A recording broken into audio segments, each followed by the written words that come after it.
Chapitre 24. Comment éviter d'éteindre l'Esprit Saint.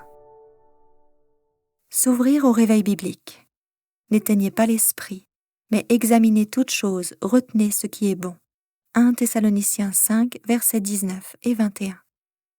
Connaissez-vous quelqu'un dans la vie duquel il s'est produit tellement de miracles que vous vous demandez s'ils sont réels? Ces individus sont rares, mais ils existent.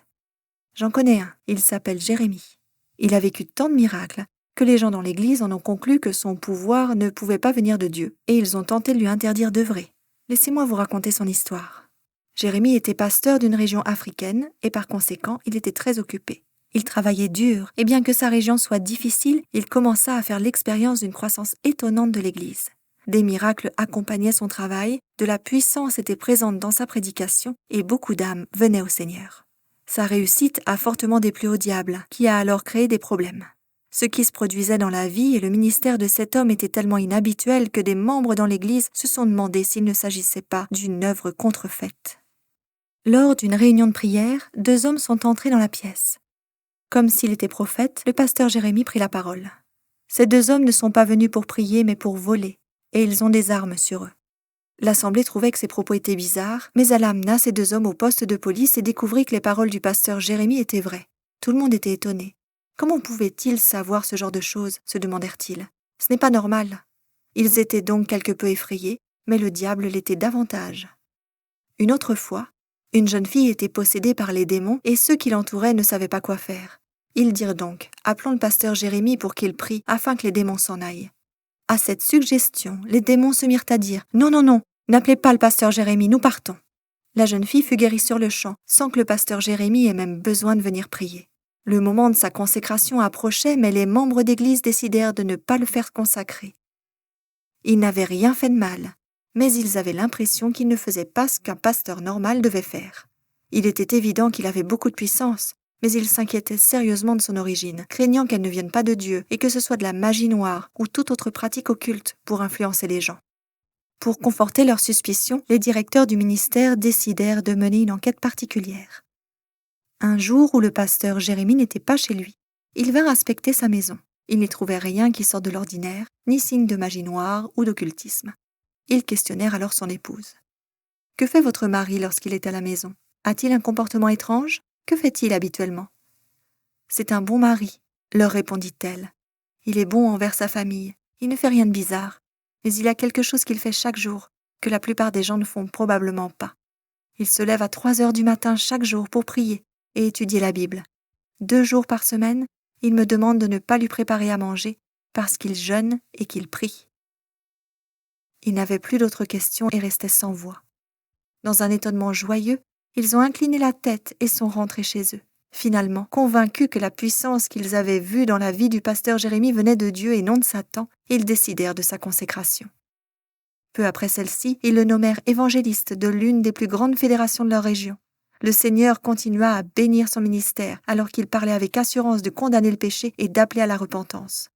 D'autres âmes furent gagnées au Seigneur et ainsi, les anciens de l'Église vinrent à le respecter davantage, puis ils le promurent au poste d'évangéliste pour toute l'Union. Dieu le bénit davantage dans ses efforts continus. Ensuite, il fut promu président de la fédération et aujourd'hui, il est le secrétaire de l'Union de cette région, Dieu continuant de bénir son ministère. La raison qui me pousse à partager cette histoire est liée au fait que le témoignage du pasteur Jérémie illustre un point important.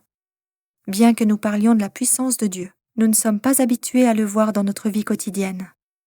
Alors bien trop souvent, si une telle puissance se manifeste, nous pourrions être tentés de douter et de croire qu'il s'agit d'une contrefaçon. En agissant ainsi, si nous ne faisons pas attention, nous pouvons attrister le Saint-Esprit. Je ne suis pas en train de conseiller d'accepter tous les miracles et les événements surnaturels comme venant de Dieu. Tout doit être éprouvé et mesuré par les Écritures. Mais avant de repousser l'œuvre divine authentique et d'installer des barrages routiers en travers du chemin de quelqu'un, nous devrions nous demander, qu'en est-il à la lumière de la parole? Quel est le fruit? Si des individus sont en train d'être gagnés au Seigneur et qu'ils se détournent sincèrement de leurs péchés, il est très probable que le diable n'est pas à la manœuvre, parce qu'il ne convainc pas les gens de se repentir et de se détourner de leurs péchés. Confondre l'authentique et la contrefaçon. Le réveil authentique inclut toujours une réforme authentique. Le réveil contrefait peut être exaltant et les gens peuvent se sentir bien et tout chose dans leur fort intérieur. Mais il n'y a ni examen approfondi de leur cœur, ni de réforme profonde ou d'éloignement du péché. À la place, les gens sont touchés dans leur péché, pardonnés dans leur péché et autorisés à continuer de vivre dans le péché. Confondre l'œuvre authentique de Dieu avec la contrefaçon n'est pas réservé à notre époque. C'était déjà le cas au temps biblique. Réfléchissez à Anna pleurant dans un grand abandon et faisant un vœu à Dieu en demandant un fils. Le prêtre Élie accusa cette pauvre femme d'être saoule. 1 Samuel 1, versets 13 à 15. On pourrait penser que s'il y avait bien une personne qui aurait dû reconnaître quelqu'un expérimentant la véritable repentance du cœur et un réveil spirituel, ce devait être lui, mais non. Dieu, cependant, l'avait reconnu, et l'année suivante, ses prières de repentance et entrecoupées furent exaucées alors qu'elle accouchait d'un bébé nommé Samuel, qui devint ensuite prophète d'Israël. Les disciples du Christ. Après la Pentecôte, les disciples étaient tellement dominés par le Saint-Esprit qu'ils furent capables de partager l'Évangile dans d'autres langues et de se faire comprendre. Ça ne s'était jamais produit auparavant, et les gens étaient tellement abasourdis que certains se moquèrent d'eux, disant qu'ils étaient pleins de vin doux. Certains, ayant été témoins de ces événements, se mirent à crier « Attention, attention, de grandes choses sont peut-être en train d'arriver ici, mais ce n'est pas un vrai réveil, c'est une contrefaçon. » Mais en était-ce une ? Non. Pierre continua à prêcher l'Évangile avec puissance et environ 3000 personnes crurent ce jour-là et se détournèrent de leur vie de péché. Vous pouvez en lire davantage dans Actes 2. Le Christ lui-même. L'exemple le plus frappant vient de la vie de Christ elle-même. Après que Jésus eut chassé un démon et guéri un homme qui avait été sourd et muet, les pharisiens se mirent à crier « Cet homme ne chasse les démons que par Belzébul, prince des démons. » Voir Matthieu 12, versets 22 à 24. Pour en savoir davantage. Ils virent son œuvre. Ils virent le réveil et la réforme dans la vie de cet homme. Mais plutôt que de rendre gloire à Dieu, ils ont en fait accusé le Christ de faire l'œuvre de Satan. Il ne pouvait pas être plus éloigné de la vérité. Les chefs spirituels d'Israël ne reconnaissaient pas Jésus comme celui qu'il était vraiment lorsqu'il vint sur terre. Bien qu'ils connaissaient les prophéties et les doctrines bibliques, qu'ils aient rigoureusement obéi aux commandements, du moins quand c'était à leur avantage, leur cœur était fermé à la puissance du Saint-Esprit. Alors comment pouvaient-ils reconnaître l'Esprit à l'œuvre ? Ils étaient aveugles, comme beaucoup le sont de nos jours. L'inspiration nous a laissé un sombre avertissement. Le baptême du Saint-Esprit, comme au jour de la Pentecôte, provoquera un réveil de religion véritable et la manifestation d'œuvres divines merveilleuses. Des anges célestes viendront parmi nous, et les hommes parleront sous l'inspiration du Saint-Esprit. Mais si le Seigneur opérait aujourd'hui comme au jour de la Pentecôte, après, de nombreux croyants qui prétendent connaître la vérité ne sauraient pas reconnaître le Saint-Esprit et s'écrieraient « Attention au fanatisme ». Ils diraient « Ils sont pleins de vin doux ». Acte 2, verset 13, en parlant des personnes touchées par l'Esprit. La grande faute de ceux qui se disent chrétiens sans l'être vraiment est le refus d'ouvrir leur cœur au Saint-Esprit. Quand les âmes soupirent après le Christ et cherchent à devenir une avec lui, ceux qui se contentent d'une forme extérieure de sainteté s'exclament alors « Soyez prudents, ne versez pas dans les extrêmes ». Mais tout en se gardant du sensationnel, ne soyons pas de ceux qui n'hésitent pas à critiquer ou à douter de l'œuvre du Saint-Esprit. Pour donner un exemple, penchons-nous sur un incident qui s'est produit en Californie au milieu des années 1880. Le Hallsburg College, qui deviendra plus tard le Pacific Union College, commençait tout juste, et à cette époque, un réveil sincère s'était produit parmi les étudiants. Cependant, certains inconvertis fanatiques ont tenté de prendre le contrôle de cette œuvre, et par conséquent, la direction de l'établissement mit fin au réveil. Voici ce qu'en disait Ellen G. White. « Je voudrais dire quelque chose au sujet du réveil de Hallsburg. Je voudrais dire que je ne suis pas en accord avec la manière dont vous avez géré ce problème. Je ne nie pas qu'il y a eu des fanatiques qui ont tenté de contrôler cette œuvre, mais si vous agissez à l'avenir de la même manière que vous l'avez fait pour ce problème, vous pouvez être certain d'une chose, c'est que vous condamnerez l'œuvre de la pluie de l'arrière-saison lorsqu'elle arrivera, car vous verrez alors de plus grands signes de fanatisme. Je crois que l'œuvre à Hallsburg était authentique. Je crois que le Saint-Esprit y a agi en profondeur. Je crois que des hommes inconvertis et non consacrés se sont pressés sur le devant. L'ennemi se sert toujours de ceux dont l'esprit est déséquilibré et dont le caractère est imparfait. Je ne crois pas que Daniels, ancien, ait agi sagement en toutes choses. Ce serait un nouveau chapitre dans l'expérience des ouvriers de Dieu si aucune erreur n'était faite. Dieu ne vous a-t-il pas présenté les défauts et le désir de sagesse dans votre comportement et votre management? Si Daniels s'est trompé en quoi que ce soit, qui d'entre vous a osé lui dire de ne plus prêcher? Lequel d'entre vous a osé mettre fin à cette œuvre parce que dans votre jugement fini, tout ne semblait pas correspondre à vos idées? À chaque fois que je pense à ce sujet, je suis tellement peinée que j'essaie tout de suite de me le sortir de l'esprit. Lorsqu'un effort sera consenti dans l'œuvre de Dieu, Satan sera à terre pour s'obliger à faire attention. Mais l'œuvre des pasteurs devrait-elle consister à étendre leurs mains et à dire « ça ne doit pas aller plus loin, parce que ce n'est pas l'œuvre de Dieu ». Je crois que Dieu est en train de donner un avertissement à la population de Hillsborough, et je crois que certains se seraient saisis de cette vérité. Je crois que vous n'aviez pas le droit de mettre le holà à cette œuvre, mais que vous auriez dû vous y associer. Si vous avez vu des erreurs, parce qu'il y a dû en avoir, alors vous auriez dû les corriger en privé autant que possible, sans avancer d'arguments ni d'excuses à l'esprit des opposants à la vérité, pour vous opposer à la vérité. J'aimerais que vous puissiez voir à quel point il est dangereux et délicat de se mêler de l'œuvre de Dieu, à moins d'avoir reçu des lumières du ciel pour vous guider dans vos décisions. Je crains que vous n'ayez attristé l'Esprit de Dieu. Si telle est votre manière de gérer quand Dieu envoie ce qui est bon, soyez certains que les réveils seront rares. Quand l'Esprit de Dieu viendra, il sera qualifié de fanatisme, comme à l'époque de la Pentecôte. Ces hommes sont pleins de vin doux, disaient ceux qui n'avaient aucun intérêt manifeste dans le monde. Il nous faut être très prudents afin de ne pas planter des graines de doute ou parler contre une œuvre menée par l'Esprit Saint en le qualifiant de diabolique ou fanatique, tout en demandant à Dieu la sagesse pour savoir comment répondre lorsque des personnes non consacrées font leur apparition et perturbent l'œuvre. Nous ne voulons pas jeter une ombre sur une œuvre véritable de Dieu, ni y mettre fin. En tant qu'humains, nous avons tendance à passer d'un extrême à l'autre, et c'est ainsi que Satan le veut. Son objectif principal consiste à nous amener à étreindre le fanatisme d'un côté et à un froid formalisme de l'autre. De cette manière, nous ne reconnaîtrons pas ces illusions. La majorité estime que le fanatisme est le plus grand danger, mais le froid formalisme peut être tout aussi désastreux. Ainsi, un froid formalisme peut s'enorgueillir de ne pas se faire attraper par les illusions du New Age. Mais il peut aussi nous empêcher de reconnaître l'effusion du Saint-Esprit quand elle viendra. C'est dangereux, nous ne voulons pas nous retrouver dans l'un ou l'autre fossé spirituellement. Nous voulons être sur les trois chemins, tenant fermement la main de Dieu, recevant au quotidien l'huile fraîche de son trône. L'épreuve de la racine et du fruit. Il est essentiel de se souvenir qu'une contrefaçon puissante est une imitation d'une autre encore plus puissamment authentique, avec seulement quelques différences. Au lieu d'écarter rapidement tout réveil authentique en raison de ses similitudes aux mouvements non bibliques et de nous lancer par erreur dans un faux réveil parce qu'il semble authentique et qu'il met le Christ en avant, nous devons regarder aux différences, celles qui montrent le véritable cœur du mouvement. De bien des manières, le vrai et le faux peuvent sembler presque identiques. Ellen G. White écrit « Le sentier de la vérité côtoie celui de l'erreur. Les deux semblent se confondre aux yeux de celui qui n'est pas sous l'action du Saint-Esprit et qui, par conséquent, ne discerne pas promptement la différence qui existe entre la vérité et l'erreur. » À l'époque des pionniers adventistes, un grand réveil spirituel avait lieu. Dieu agissait de manière puissante dans de nombreux cœurs et l'œuvre avançait avec la bénédiction et la puissance du Saint-Esprit. Pourtant, des individus fanatiques ont tenté de semer la confusion dans cette œuvre et la puissance du Saint-Esprit. Ellen G. White écrivit à ce sujet.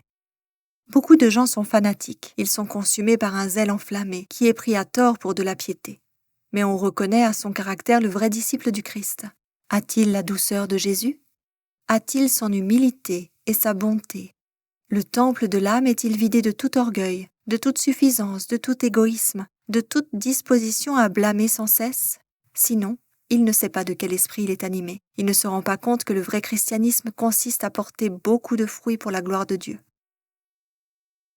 Nous devons nous souvenir que pour vraiment comprendre les différences entre un faux réveil et l'œuvre authentique de Dieu dans laquelle nous voulons nous inscrire, nous avons besoin du test de la racine et du fruit. En d'autres termes, nous avons besoin de nous poser la question suivante. Sur quel fondement ce mouvement prend-il racine et quel est le fruit de sa profession de foi? Il existe divers mouvements de réveil qui semblent nobles dans le christianisme aujourd'hui. Bien qu'ils semblent bons au premier abord, Assurez-vous qu'il soit solidement ancré dans la vérité biblique. Méfiez-vous de tout mouvement qui prétend que tout tourne autour de Jésus. S'il a tendance à créer du scepticisme et à semer le doute sur la parole de Dieu, à minimiser des doctrines bibliques sensibles et la vérité au profit d'une unité et d'un amour plus grand. Ellen G. White a écrit « La vérité présente, message particulier offert à notre monde, et même le message du troisième ange, comprennent un vaste domaine contenant des trésors célestes. Celui qui dit « Je ne veux plus rien avoir à faire avec ces messages particuliers et je vais prêcher le Christ » ne peut pas être pardonné. Personne ne peut prêcher le Christ et présenter la vérité telle qu'en Jésus, à moins de présenter les vérités qui doivent se produire devant le peuple en cette époque présente, quand de tels événements importants sont en train d'arriver. Tout mouvement qui prétend élever Jésus tout en amoindrissant les vérités qu'il a enseignées n'est pas construit sur la parole. Nos doctrines tournent autour de Jésus car il en est la part la plus essentielle. Nous l'oublions parfois en nous concentrant sur nos propres œuvres plutôt que sur sa justice. Il ne faut pas se fier à l'Évangile qui édulcore les doctrines que Jésus nous a appelés à vivre et défendre sous prétexte d'atteindre davantage de personnes. Réfléchissez à ce qui suit. Dieu s'est révélé aux hommes par les vérités de sa parole. Quiconque les accepte est à l'abri des séductions de Satan. C'est le fait de les avoir négligés qui a ouvert la porte à tous les maux dont souffre le monde religieux. On a dans une large mesure perdu de vue la nature et l'importance de la loi de Dieu. Une fausse conception du caractère et de la perpétuelle obligation de la loi divine a ouvert la voie à des erreurs sur la conversion et la sanctification. Elle a eu pour conséquence un abaissement du niveau de la piété dans les églises. C'est là que se trouve le secret de l'absence de l'esprit et de la puissance de Dieu dans les réveils de notre époque. Est-ce que vous avez saisi? L'absence de l'esprit et de la puissance de Dieu est bien souvent liée au fait que nous ne comprenons pas son caractère et que nous avons minimisé sa loi divine. Voilà la clé. La Bible nous dit « Toute écriture est inspirée de Dieu et utile pour enseigner, pour convaincre, pour redresser, pour éduquer dans la justice, afin que l'homme de Dieu soit adapté et préparé à toute bonne œuvre. » 2 Timothée 3, versets 16 et 17. En écrivant ce chapitre, j'ai entendu une série de sermons puissants de mon ami et pasteur Benjamin Orian, de la Fédération des montagnes rocheuses. Il disait que de nos jours, beaucoup de gens se retrouvent à discuter de la validité de la Bible ou de sa pertinence pour la culture d'aujourd'hui. Du coup, il passe à côté du but de son message. Et c'est exactement ce que veut Satan. Je crois que c'est pour cette raison qu'Ellen G. White a écrit « Frères, attachez-vous à votre Bible. Cessez de discuter son autorité. Obéissez à la parole et aucun de vous ne se perdra. » Nous ferions bien de tenir compte de ce conseil. À un autre moment, elle a écrit « L'obéissance est l'épreuve du discipulat. C'est le fait d'observer les commandements qui prouvent la sincérité de nos professions d'amour. Quand la doctrine que nous acceptons tue le péché en son cœur, qu'elle purifie l'âme de la souillure, qu'elle porte du fruit de la sainteté, alors on peut savoir qu'il s'agit de la vérité de Dieu. Souvenez-vous, Christ est la racine, et l'obéissance en est le fruit. N'éteignons pas l'esprit par notre incrédulité. Dans le chapitre précédent, j'ai parlé des dangers des pratiques apaisantes comme la prière centralisante ou la recherche du silence, ou de cette voix dans l'âme intérieure. Ne permettez pas à cette peur d'éteindre le travail intérieur véritable du Saint-Esprit dans votre cœur. Si vous alignez votre vie sur les Écritures, vous n'avez pas à vous inquiéter que Satan soit celui qui vous parle, à moins que ce que vous entendiez ne soit contraire à la parole de Dieu. Dans le doute, réécoutez le chapitre 12. Dans une lettre envoyée à frère et sœur McCulloch en mars 1896 sur la manière d'être plus efficace dans le ministère, Ellen G. White les a encouragés. Ne sous-estimez pas la voix du Saint-Esprit. Dieu veut que vous ayez la liberté en lui et en vous remettant entre ses mains, vous abonderez dans chaque bonne œuvre et le représenterez au monde. En priant selon la norme des Écritures, en nous humiliant devant le trône de Dieu et en reconnaissant que tout ce qui est en nous n'est pas bon, le Saint-Esprit nous parlera jour après jour. L'œuvre du Saint-Esprit dans nos cœurs et nos esprits est ce qui nous rapproche de Dieu en premier lieu. À l'intérieur de nous n'existe aucun désir de sainteté. C'est le Saint-Esprit qui nous le donne. Philippiens 2, verset 13. Il est notre compagnon jour après jour, nous menant sur le chemin à prendre et nous convainquant de péché. Je ne pourrais vous dire le nombre de fois où j'ai prié et demandé à Dieu de me donner la sagesse ou de me montrer comment aller de l'avant dans le ministère. Et en réfléchissant à sa parole, lentement, une pensée ou une idée qui ne me serait jamais venue à l'esprit auparavant est apparue. Il s'avéra que c'était exactement la sagesse ou la direction dont j'avais besoin. À ces moments-là, je savais sans l'ombre d'un doute que Dieu me parlait par son esprit. Celui-ci continue de me parler jour après jour, alors que je continue à lui abandonner mon cœur et ma vie. Bien qu'invisible, la présence du Saint-Esprit se fait toujours sentir dans les cœurs des véritables croyants. L'Esprit de Dieu amène non seulement la conviction de ce que nous devons rectifier dans notre vie, mais il nous guide aussi pour savoir quand parler, que dire et comment atteindre ceux qui sont autour de nous. En suivant ces appels, souvent par la foi, ils se sont révélés être exactement ce dont j'avais besoin dans des situations spécifiques. Il n'est rien de plus merveilleux que de savoir que vous êtes vraiment synchronisé avec la voix du Saint-Esprit. Ellen G. White a écrit « Pour obtenir le salut des hommes, Dieu utilise divers moyens. Il leur parle par sa parole et par ses ministres. Il envoie par le Saint-Esprit des messages d'avertissement, de désapprobation et d'instruction. Ces moyens ont pour objectif d'éclairer la compréhension des hommes, de leur révéler leurs devoirs et leurs péchés, ainsi que les bénédictions qu'ils peuvent recevoir, d'éveiller en eux une envie spirituelle afin qu'ils aillent vers le Christ et qu'ils trouvent en lui la grâce dont ils ont besoin. L'Église a été avertie il y a un peu plus de 100 ans. Présentement, il existe presque un état universel d'incrédulité au sujet des agissements du Saint-Esprit, en particulier dans la manifestation de ses dons. L'incrédulité maintient l'Esprit de Dieu à la porte du cerveau. Elle éteint l'esprit et laisse les masses exposées aux illusions de ces derniers jours. Ceux qui par leur incrédulité éteignent l'esprit en ces derniers jours ne seront pas prêts à participer aux grandes bénédictions que Dieu promet par le prophète Joël, cité par Pierre, acte 2, versets 17 et 18. Faites attention, chers lecteurs, que l'incrédulité en vous n'éteigne pas l'esprit et ne vous laisse à la porte de cette grande bénédiction prévue par ceux qui croient.